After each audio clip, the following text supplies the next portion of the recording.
Hey, first of all, man, great to meet you. How's things in your world?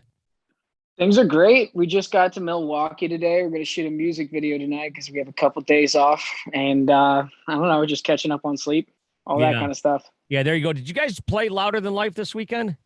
We did play Louder Than Life. Yeah, what'd you think about that? Oh, it was awesome. It was great. That's the first U.S. festival we've ever played. So it was a good start to it. Yeah, wow, what a festival, too. I was there a few years back, and that festival, man, they do it right with the two stages side by side. Were you on one of the main stages like that? No, no, I was at the Disruptor stage, the one way on the other side, like 42 miles away or something like that. Yeah. But it's still pretty cool to see not only, I mean, obviously gets you guys a little bit of exposure, but I think I saw in a tweet, you guys were saying, hey, waiting for Metallica and stuff like that. I mean, to see the Metallica boys. Were you there on the Friday or the Sunday show? We were there on the Sunday show. So when they did the Metallica record backwards, the Yeah. Black album, yeah. Yeah, exactly. And they played it backwards too. Right, exactly. Yeah, no musical and everything, right? Yeah. Yeah, that would be something. But anyways, no, that's really cool. That's those are some really cool festivals, and thankfully things are getting back to normal. What kind of things are you guys doing as far as the pandemic is concerned? What do you mean, like safety precautions or just Yeah, kind of yeah, because it's safety? been a little wild, been a little weird this year. Yeah, it has. I mean, it's just wash your hands. We wear a mask, and we're really strict on not trying to get this tour stopped at any Right. point. So everybody's constantly wearing masks backstage, and we take photos from the other side of the merch booth, and hand sanitizer. My hands are pretty much completely cracked and dried, and it's just basically bone because we've eroded all the skin away from all the hand sanitizer. And that's it. Just being a clean freak. Yeah. So let's get to your band here, Dead Poet Society. I got to be honest, I really don't know that much about you guys. So fill us in on where you guys are from and all that kind of stuff. So we live in Los Angeles, California, and well, half of us in Los Angeles, half of us in Orange County.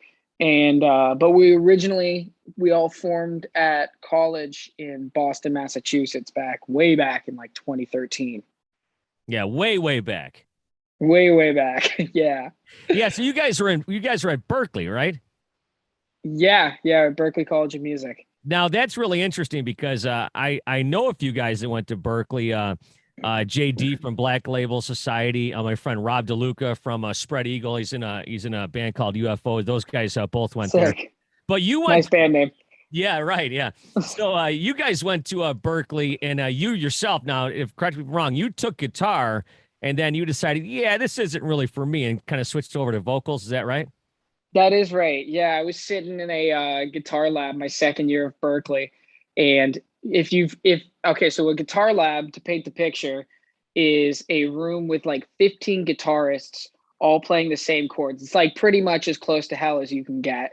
And I'm watching at one point at the end of class, I'm watching like everybody take a solo, and I'm at the very end of the line, and I'm watching everybody play, and it's coming down the line, and it's getting closer and closer to me, and it gets to the guy right before me, and it just hits me. I'm like, oh my God, I suck at this instrument.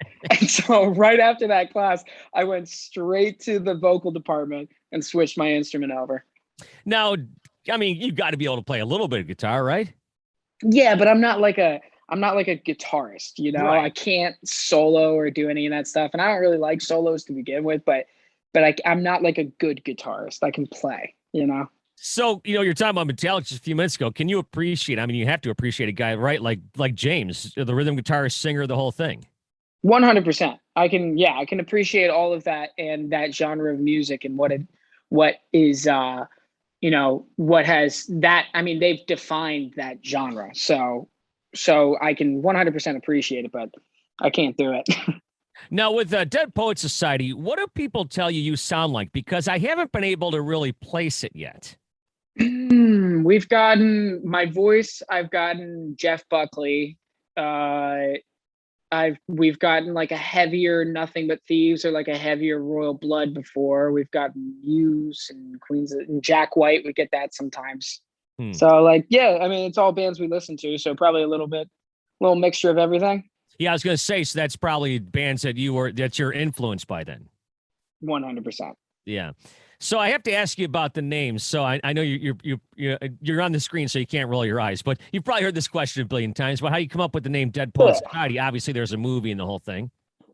Yeah, so the band was actually named Dead Poet Society before I was ever in the band. It was like a completely different lineup, except for the guitarist, our guitarist Jack. He's the only like original member of the band, and they named it Dead Poets Society. It's so anticlimactic. It was like they were sitting at like a lunch table or something, and they were like, "We need a band name," and they said, "Okay, what about Dead Poet Society?" Like, boom, there you go. And when I joined the band, I was like, "We should change the name of the band because it's a bad band name." And they were like, "Well, we already made the Facebook page and everything." So I was like, "Okay."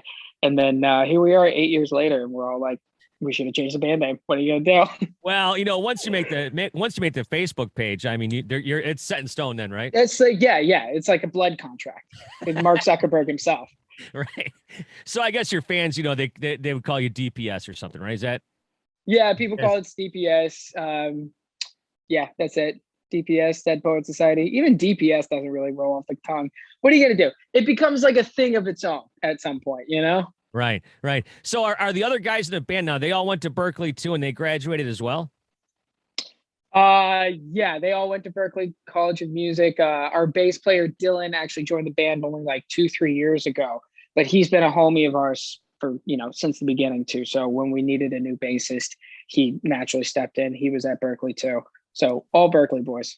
Now, how does one get into Berkeley? You audition and then you pay way more money than you have. And yeah, that's pretty much it. They go, "Hey, can you pay?" And we go, "No." It's like, "Okay, it's okay. The bank will pull out a loan for you. Can you pay now?" And you go, "I think so." And you go, you're like, "I can't." And they're like, "Don't worry about it. Don't worry about it. We'll tack on the bill at the end." Right. So yeah, that's how you get into Berkeley. And then you go record your first record, and the record company says, "You owe us a lot of money." Exactly. You got to Yeah. pay the bills for college and the whole thing. That's a lot of this industry is just owing people money. Yeah. Until you can, fake it till you can make it, I guess. So what do your parents say when you say, "I want to go to Berkeley School of Music"? I was really fortunate in that they've always been super, super supportive of me. And like they've 100% backed me from the start. And, they asked me when I was a senior in high school, and I was like, "This is really what I want to do." They're like, "Are you sure?" It's like, supposedly a very tough life, and I was like, "Yeah, 100%." And so I'm fortunate in that fact that they've always been there for me. Yeah. So because all you guys are schooled in music, are you ever writing songs and someone will say, "Yeah, that's not what I learned in school"?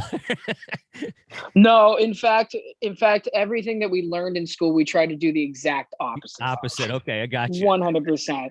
I was actually just having a conversation with somebody about this. Is that it's like going to school for music is an oxymoron. You can't, because if you want to be an artist, it's 100% an oxymoron. It's like you can't teach creation. Right. That art has to come from you and solely you. And everything that you learn at school is just explaining or showing you something that has already been created. But it's not gonna be honest and true to you. You can't learn what's honest and true to you. That just comes from exploration in your own emotions. I suppose you could learn history and different things and maybe dissect songs and, just stuff like that. But yeah, you're right. Cause it's like going to school to be a radio personality. You can't teach someone personality. You can teach them how to run a board, I suppose. But after that, it's kind of up to them. Exactly. 1-to-1. Yeah. Yeah. So talk to me a little bit. We got our local music show here, Motor City Riffs and stuff. And there's all people, there's people that want to be in your situation. So how do you guys go about getting discovered? Just keep trying to get better at songwriting. It's kind of like kind of a not very satisfying answer, but it's just keep trying to be a better songwriter, and eventually you'll get to the point where you start creating things that evoke an emotion. You want to evoke an emotion. That is the whole point of art, whether it's a bad or a good one. A bad emotion and a good emotion are more related than indifference. And a bad song is when somebody goes, it was good. It was okay, dude. It was okay. But if they hate your song or they love your song, then you're doing something right. And if you can get as close to that core emotion of what you're trying to say, then you're writing a good song. And then it's a matter of touring as much as possible so that people hear that song. You find the people that love you and that love your music and understand what you're trying to do. And then it's sort of a side note, if you want to get a little bit more technical, these independent distributors like TuneCore and CD Baby helped us so much when we were starting out. They have this thing where if you submit your music like 4 or 5 weeks early, I don't know if they still do this, but they'll pitch you for playlists on streaming platforms. And that really helped us out too. But at the end of the day, it's like you have to start with the most solid foundation, and that's the art. Just be as good as you can possibly be. Yeah, at the end of the day, no matter what kind of social media or technology we're in, if they're not good songs. Exactly. songs. Exactly. Yeah. Exactly. Be critical of your art, not yourself, and just always know that you can improve. So what is it like for a young band like you guys starting out to all of a sudden like have, I guess, everything slowed down by a pandemic? I mean, I'm not gonna lie, it sucks. Yeah. Not being able to get out there and tour, but it's all fingers crossed behind us now. We're hitting the road as hard as we can. We're getting back out there and we're doing what we love to do the most as a band, and that's play shows.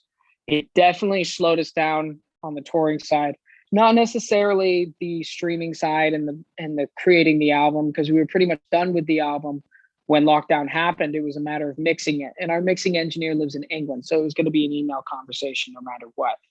So we released the album, and then we couldn't tour the album, which really sucked. So we're making up on lost time now. Yeah, that's the thing. It's like you put the record out, and it just sits there because you can't do anything. And I get that you got streaming services and a lot of stuff that we didn't have when I was a kid growing up or whatever. But still, at the same point, you want to go out and play these songs in front of people and meet the fans and be road dogs, because that's how some of these bands break. Yeah, exactly. And I think that, we put so much into the live show. That's really where we feel that our music shines the most, and it was kind of funny, getting these playlists and having the radio play, and like, you guys have been such a big supporter of Coda, and that was huge for us. But the thing is, it's like, I don't get to go out to Detroit and meet you. So I'm sitting at home being like, okay, they're playing us. And you're sitting there and you're like, all right, I guess it's time to make lunch.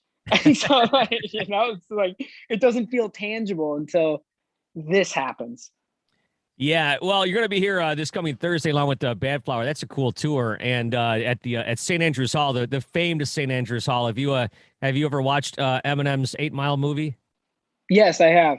So the shelter is underneath St. Andrews Hall, so that's where the rap battles all took place. No way. Yeah, so there you go. Oh, that's sick. Yeah. Tell them you want to take a walk down to the shelter, and you can check that out too. So, yeah, I will. How's it going with the boys from Bad Flower? Just talked to Josh the other day. He's a good guy. Yeah, he's a great guy. I say this every single time, but I mean it, so I'll say it again. They've been like the most perfect, like, big brother band to us from the beginning. They've helped us out so much. They're all amazing people, everyone in the crew, and everyone they've added on to their crew for this tour, just equally nice. They know how to pick them. Yeah. Honestly, it's been so much fun. Hey, by the way, you mentioned Coda. Whenever I hear the word Coda, I think of that Led Zeppelin record. Is that where that comes from? Nope, not one. Completely different. We knew that would happen. No, it actually, the reason why it's spelled weirdly like that is because it actually stands for Codependence Anonymous. And the whole song is about, living through a toxic relationship. I got you. Well, I'll tell you what, Jack, it's really great talking to you. Dead Poets Society, the record's out. Of course, the tour is up and cranked up with the guys from Bad Flower. And any new music in the works? You guys working on any new stuff? Or we're always writing. So hopefully in 2022, we got some new stuff coming your way. All right. Well, Jack, thanks so much for the time, man. Safe travels. All right. Thank you so much, man. I'll see you soon.